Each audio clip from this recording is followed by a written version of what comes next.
নমস্কার বন্ধুরা, অজানার পথের নতুন পর্বে আপনাদের সকলকে স্বাগত জানাই। এখন চলছে পবিত্র শ্রাবণ মাস, আর এই শ্রাবণ মাসেই পালিত হয় লোটন ষষ্ঠী। আপনারা কি জানেন এই লোটন ষষ্ঠী বা লুণ্ঠন ষষ্ঠী আসলে কি?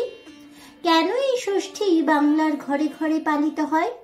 লোটন ষষ্ঠী ব্রত পালনের সঠিক নিয়ম জানেন কি? জানেন এই ব্রতের পেছনে কোন পৌরাণিক কাহিনী লুকিয়ে রয়েছে?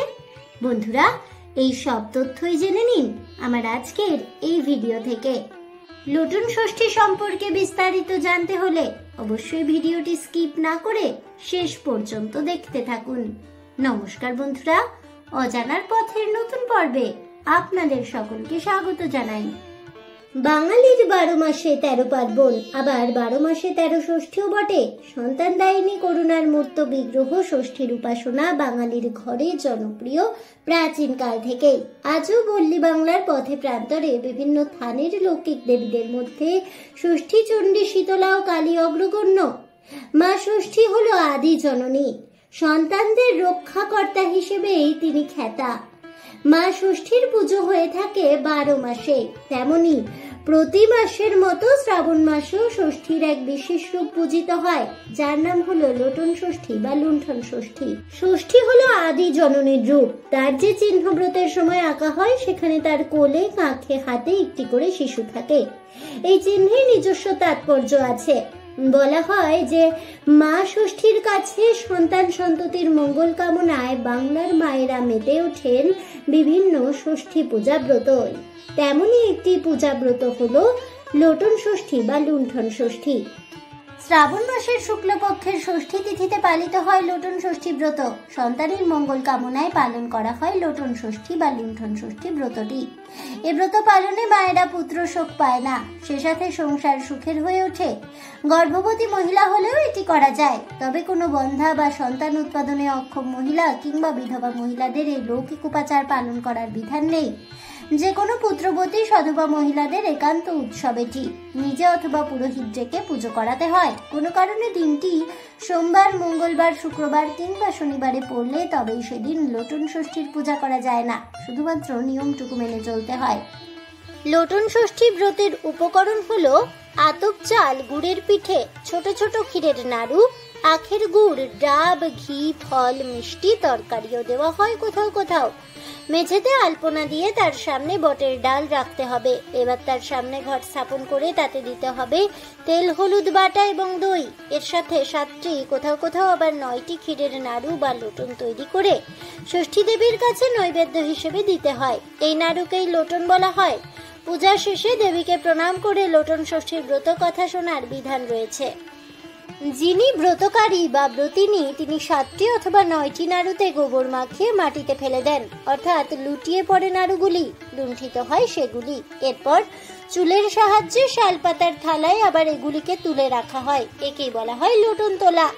ষষ্ঠী দেবীর পদতলে নাড়ু লুটিয়ে পুজো দেওয়া হয়। এই নাড়ু আসলে সন্তান। দেবীর সামনে আত্মনিবেদন করা হয়। সন্তানের যাবতীয় দায় দায়িত্ব সঁপে দেওয়া হয় এভাবেই, তাই এর নাম লোটন ষষ্ঠী। ব্রতকারিণীরা পুজোর কাজ শেষ হলে পরে দিনের বেলায় লুচি, মিষ্টি, তরকারি খেয়ে উপোস ভঙ্গ করতে পারে। তবে রাতের বেলায় কেবলমাত্র ফল, ডাব, মিষ্টি খেতে হবে, অন্য কিছু খাবার খাওয়া চলে না। এবার চলুন জেনে নেওয়া যাক লোটন ষষ্ঠী ব্রতের পেছনের প্রচলিত কাহিনীটি। এক দেশে এক ব্রাহ্মণ ছিল। তার এক ছেলে, বৌমা আর একটি মেয়ে ছিল। বৌমার ছিল 7 ছেলে আর মেয়ের 3 ছেলে। ব্রাহ্মণী ছিল বেশ অর্থবান। ছেলেও ছিল রোজগেরে। সে তার মাকে খুব শ্রদ্ধা করত। শ্রাবণ মাসের শুক্লপক্ষের ষষ্ঠীর দিনে ওই ব্রাহ্মণী ষষ্ঠী পুজোর আয়োজন করে। তার নিজস্ব হেফাজতে 6খানা সোনার লোটন ছিল, কিন্তু একদিন সে জানতে পারলো যে সেই কৌটো থেকে 3টি লোটন উধাও হয়ে গেছে। তখন বৌমাকে জিজ্ঞেস করলো যে কেউ তার লোটন নিয়েছে কিনা। বৌমা তো অবাক।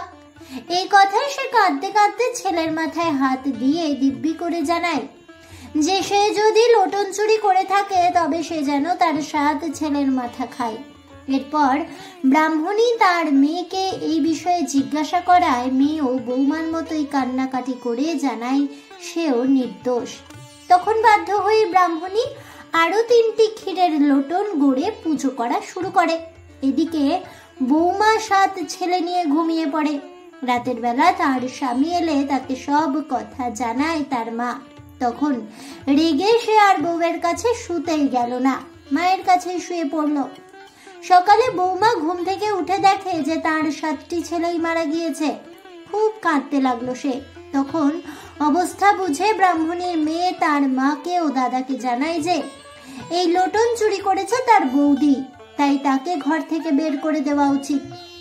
এদিকে সন্তান হারিয়ে ব্রাহ্মণীর বৌমা সারাদিন দরজা বন্ধ করে কাঁদতে লাগলো। তা দেখে ষষ্ঠী দেবীর দয়া হলো। রাতের বেলা বুড়ির ছদ্মবেশ ধরে এসে বকুনি দিয়ে বলে গেল সে কেন ছেলের মাথায় হাত দিয়ে দিব্যি করলো। এটা শুনে বউটি তখন কাঁদতে কাঁদতে জানায় যে সে চুরি করেনি। ষষ্ঠী দেবী জানায় চুরি যেই করুক, তবে কখনোই ছেলের মাথায় হাত দিয়ে দিব্যি করা যাবে না। এই বলে ষষ্ঠী দেবী ওই মরা ছেলেদের উপর বাঁশ পাতার জল ছড়িয়ে দিতেই সকলে আবার বেঁচে উঠল।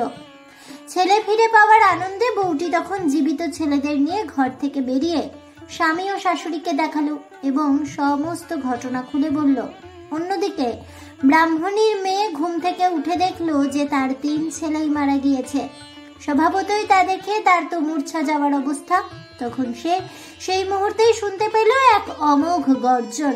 কে যেন বলছে, জানিস না তুই নিজেই লোটন চুরি করে পরের মেয়ের নামে দোষ দিয়েছিস? এখনই গিয়ে বৌদির পায়ে ধরে অপরাধ স্বীকার করে নে। ব্রাহ্মণীর মেয়ে 7 তাড়াতাড়ি বৌদির পায়ে ধরে ক্ষমা চাইলে তাকে ক্ষমা করে বৌদি জানায় অবিলম্বে গিয়ে চুরি করে লুকিয়ে রাখা লোটনগুলো মায়ের হাতে তুলে দিতে। মেয়ে সমস্ত লোটন ফিরিয়ে দেয় তার মাকে। ব্রাহ্মণীর বৌমা তখন ষষ্ঠী দেবীর দেওয়া বাঁশ পাতার জল ননদের মরা ছেলেদের উপর ছড়িয়ে দেয়। সঙ্গে সঙ্গে ননদের মৃত ছেলেরা বেঁচে ওঠে। এ ঘটনা সবাই জেনে যায়। ব্রাহ্মণীর বৌমাকে তারা প্রশংসায় ভরিয়ে দেয় আর ব্রাহ্মণীর মেয়েকে দুয়ো দিতে লাগে। এরপর থেকেই প্রতি বছর শ্রাবণ মাসের ষষ্ঠী তিথিতে শুরু হয় লোটন ষষ্ঠী বা লুণ্ঠন ষষ্ঠীর পূজাব্রত। আজ এ পর্যন্তই। জয় মা ষষ্ঠী দেবীর জয় হোক। এই বলে আমার আজকের ভিডিওটি আমি এখানেই শেষ করছি। তাহলে বন্ধুরা, লোটন ষষ্ঠী বা লুণ্ঠন ষষ্ঠী আসলে কি, কেন এই ষষ্ঠী পূজাব্রত পালন করা হয় বাংলার ঘরে ঘরে, এবং লোটন ষষ্ঠী ব্রতের মাহাত্ম্য কথা ও এই ব্রতের পিছনের প্রচলিত কাহিনী জানতে পেরে এবং পূজাব্রতের সকল নিয়ম জানতে পেরে আপনাদের কেমন লাগলো অবশ্যই আমাকে কমেন্টে জানাবেন। ভিডিওটি ভালো লেগে থাকলে লাইক শেয়ার করতে ভুলবেন না। আমার চ্যানেলের নতুন বন্ধু হয়ে থাকলে চ্যানেলটিকে সাবস্ক্রাইব করে দেবেন। পাশে থাকা বেল বাটনটি প্রেস করে রাখবেন নতুন ভিডিওর নোটিফিকেশন পাওয়ার জন্য। দেখা হচ্ছে পরের ভিডিওতে। ততক্ষণ সবাই ভালো থাকুন, সুস্থ থাকুন আর অবশ্যই সঙ্গে থাকুন আর দেখতে থাকুন অজানার পথে।